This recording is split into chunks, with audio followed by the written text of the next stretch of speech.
पिछली वीडियो में हमने 1 से 9 तक पहाड़े किए थे और हमारे पास वक्त ख़त्म हो गया था। तो हमने काफ़ी अच्छा किया था क्योंकि 1 से 9 तक जो है ये बुनियादी ज़रब हैं। अगर हम किसी भी अदद को 1 से 9 तक अगर आपस में किसी भी दो नंबरों को अगर ज़रब दें तो हम कोई भी ज़रब की जो प्रॉब्लम है वो हल कर सकते हैं इसकी मदद से। तो यहाँ पर अब हम 10 से 12 तक पहाड़े करेंगे। तो हम अब 10 का पहाड़ा सीखते हैं। सबसे पहले हम 10 को सिफ़र से ज़रब देते हैं। तो 10 ज़रब सिफ़र जो है वो सिफ़र के बराबर होता है, यानी अगर 10 दफ़ा सिफ़र को हम जमा करें तो जवाब सिफ़र ही होता है। और 10 ज़रब 1 या 10 एकम 10 के बराबर होता है। 10 को या 1 को 10 दफ़ा हम जमा करें या 10 को 1 दफ़ा हम लिखें, और 10 को अगर 2 दफ़ा जमा करें 10 दूनी 20, 10 जमा 10 ये 20 के बराबर होता है। तो यहाँ पर अगर आप देखें कि सिफ़र से 10 तक आने में और 10 से 20 तक आने में हम 10-10 का इजाफा करते जा रहे हैं।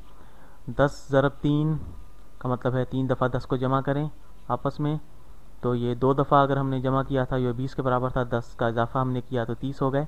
यहाँ पर आप देख सकते हैं 10 ज़रब 4 बराबर है 40 के, 30 में हम 10 जमा कर देंगे तो 40 हो जाएगा। इसी तरह हम 10 का इजाफा करते रहें। तो या यूँ कहें कि किसी भी नंबर से जब हम 10 को ज़रब दे रहे हैं तो उस नंबर के आगे हम सिफ़र लगा दें तो वो 10 की मल्टीप्लिकेशन हो जाती है। यहाँ पर 5, 10 को अगर 5 से ज़रब दें तो 5 के अगर सिफ़र लगा दें 50 हो जाता है। तो ये यकीनन एक अच्छा पैटर्न है और आपको यकीनन दिलचस्प लगा होगा। तो 10 ज़रब 6 60 के बराबर हो जाएगा, बिल्कुल सही। तो ये 10 ज़रब 7 70 के बराबर होगा। 10 ज़रब 8 80 के बराबर होगा यकीनन। और 10 ज़रब 9 90 के बराबर होगा। और 10 ज़रब 10 किसके बराबर होगा? ये 10 ज़रब 10 10 10 के बराबर हो जाएगा? नहीं, ये 10 जो है वो हम 10 के आगे एक सिफ़र हम लगा देंगे, जिस तरह हम लगाते आ रहे हैं। 9 के आगे एक सिफ़र लगाया तो इसी तरह 10 के आगे सिफ़र लगा देंगे, 100 हो जाएगा। तो हमने यूँ समझे कि 10 10 का इजाफा करते जा रहे हैं। जब हमने 90 में 10 जमा करेंगे तो 100 हो जाएगा। यहाँ से शुरू से आप देखें कि 10 से 20, 20 से 30, तो यहाँ पर 10 10 का इजाफा होता जा रहा है। तो इससे हम इस तरह भी देख सकते हैं कि हम 10 का इजाफा कर रहे हैं। तो 10 ज़रब 11 ये किसके बराबर होगा? 110 के। और 10 ज़रब 12 ये यकीनन 120 के बराबर होगा। 110 में अगर 10 जमा कर दें तो 120 हो जाते हैं, बिल्कुल सही। तो यूँ इस तरह हमने 10 का टेबल बनाया। ये 10 का पहाड़ा था। अब हम अगर यूँ समझें कि अगर हम किसी भी नंबर को 10 से ज़रब दे दें तो उसके आगे एक सिफ़र का इजाफा करना होगा। अगर 5732 को 10 से ज़रब दें तो ये क्या हो जाएगा? 57,320।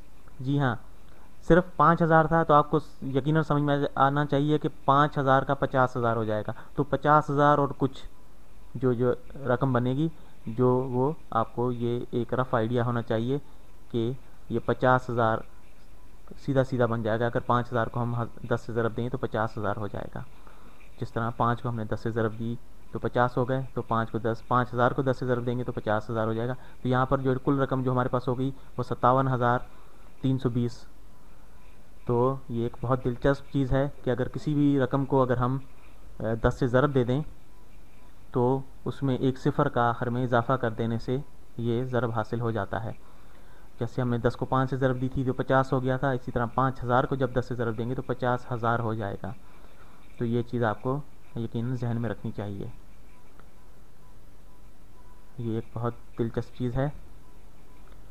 तो आइए अब हम 11 का पहाड़ा करते हैं। तो 11 ज़रब सिफ़र सिफ़र के बराबर, सही। 11 एकम 11 और 11 दूनी 11 दूनी 22 के बराबर, 11 जमा 11, 11 दो दफ़ा आपस में जमा करेंगे तो ये 22 हो जाएगा। इसी तरह 11 ज़रब 3 तो 33 के बराबर होता है। 11 ज़रब 4 ये 44 के बराबर होगा। और 11 ज़रब 5 55 के बराबर होगा अगर हम 11 को 5 दफ़ा जमा करें आपस में। और 11 ज़रब 6 66 के बराबर होगा। 11 ज़रब 7 77 88 के बराबर नहीं, मैं मजाक कर रहा हूँ, ये 77 के बराबर होगा, मैंने आपसे मजाक किया है। तो ये 11 ज़रब 7 जो है वो 77 के बराबर ही होगा। 11 ज़रब 8 88 के बराबर होगा। और 11 ज़रब 9 99 के बराबर होगा। और 11 ज़रब 12 12 नहीं 11 मुझे 10 तो ये 10 से हो जाएगा, कोई इस तरह होगा नहीं जी नहीं। तो ये जो है 11 ज़रब 10 जो है वो इस तरह समझिए, 99 में हमने 11 और जमा किए, जब 99 में 11 जमा करेंगे तो वो 110 हो जाएगा। 99 में हमने 11 जमा किए तो वो हो जाएगा 110। 11 ज़रब 10 जो है वो 110 है, या यूँ समझिए 10 को हमने जब 11 से ज़रब किया था तो 110 हुए थे, तो हमने सिफर का इजाफा किया था उसमें, बिल्कुल उसी तरह। तो ये चीज़ यहाँ पर आप कंफ्यूज ना हो जाइएगा, ये बिल्कुल आसान है। 99 में हमने 11 का इजाफा किया तो 110 हो गए, या हमने 11 को 10 से ज़रब दी तो सिफर का इजाफा कर दिया, ये उस तरीके से भी आप इसको समझ सकते हैं। तो 11 ज़रब 12 तो कितने के बराबर होगा, यहाँ पर मैं फिर आगे चला गया, मुझे ये नंबर स्किप नहीं करने चाहिए, मैं फिर ये भूल गया। तो हमें पहले 11 करना चाहिए, 11 को 11 से ज़रब दें तो ये आप देखें, जब हमें 11 को 10 से ज़रब दी थी तो 110 आए थे, तो हमने 110 में हम 11 का और इजाफा कर देंगे तो ये 121 हो जाएंगे। तो 11 ज़रब 11 121 के बराबर होते हैं।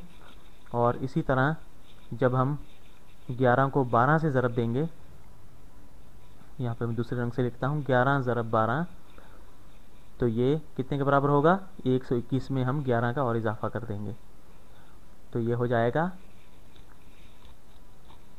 121 में जब हम 11 और जमा करेंगे तो ये हो जाएगा 132। जी हाँ, तो ये 11 ज़रब 12 132 के बराबर होगा। हमने 121 में 11 जमा कर दिए और 132 हो गया। ये बहुत आसान है, इस तरह हम टेबल बना सकते हैं, कहीं भूल जाएं तो हम इस तरह 11 का इजाफा करके हम इस टेबल को बना सकते हैं। जैसे हमने 10 ज़रब 12 किया था 120 के बराबर था, 11 ज़रब 12 जो है वो उसमें हम 12 का इजाफा करें तो जो है वो 132 हो जाते हैं। इसे आप इस तरह भी समझ सकते हैं। अब हम 12 का टेबल बनाते हैं। तो 12 का टेबल जो है 12 ज़रब सिफर जो है सिफर होगा, 12 एकम 12, 12 दूनी तो 12 दूनी जो है 24 होगा, क्योंकि 12 में हम 12 जमा कर रहे हैं। माफ़ कीजिएगा, ये मैंने 22 लिख दिया। 12 ज़रब 3 बराबर है 12 जमा 12 जमा 12, 3 दफ़ा जब 12 को आपस में जमा करेंगे तो ये हो जाएगा, अगर हम 12 ज़रब 2 में एक और 12 जमा कर दें तो ये यानी 24 में हम 12 जमा कर दें तो ये 36 हो जाता है। इसे अगर आप इस तरह समझें कि हमने 12 ज़रब 2 24 था, उसमें हमने 12 का और इजाफा किया तो 36 हो गया। इसी तरह 12 ज़रब 4 जो है वो 36 में हम 12 का और इजाफा कर देंगे 48 हो जाएगा। तो 12 चौक 48 हो गया। यहाँ पर हम 12 का इजाफा करते जा रहे हैं। 11 ज़रब 4 44 था, तो इसमें हमने 4 का और इजाफा कर दिया है। 12 चौक 48 जो है, यहाँ पर 36 देखें, 36 में हमने 12 जमा किए तो 48 हो गया। यहाँ पर जो है वो आप इसे इस तरह समझ सकते हैं कि 12 ज़रब 5 जो है वो 60 के बराबर है, क्योंकि हम 48 में 12 और जमा करेंगे तो 60 हो जाएंगे। तो 12 पंजे 60 के बराबर है और 12 छिके 12 और जमा कर देंगे 60 में, 12 छिके 72। जी हाँ, 60 में हमने 12 और जमा किए, 12 छिके 72 हो गए। 12 सत्ते 72 में 12 और जमा कर दें तो 84। जी हाँ, 12 सत्ते 84। इसी तरह 12 जो है उसको अगर हम इसमें ज़रब करते जाएंगे, नंबर बढ़ाते जाएंगे, 12 12 का इजाफा करते जाएंगे तो हमारे पास ये पहाड़े बनते चले जाएंगे। तो हमने यहाँ पर 12 ज़रब 6 72 किया, 12 सत्ते 84 किया, 12 अट्ठे 84 में हम 12 और जमा कर देंगे तो 96 हो जाएंगे। सही। इसी तरह 12 12 9 96 में हम 12 और जमा कर देंगे 108। बिल्कुल सही। तो 12 दहे ये हम पहले कर चुके हैं, 10 को 12 से ज़रब कर चुके हैं, ये 120 होंगे।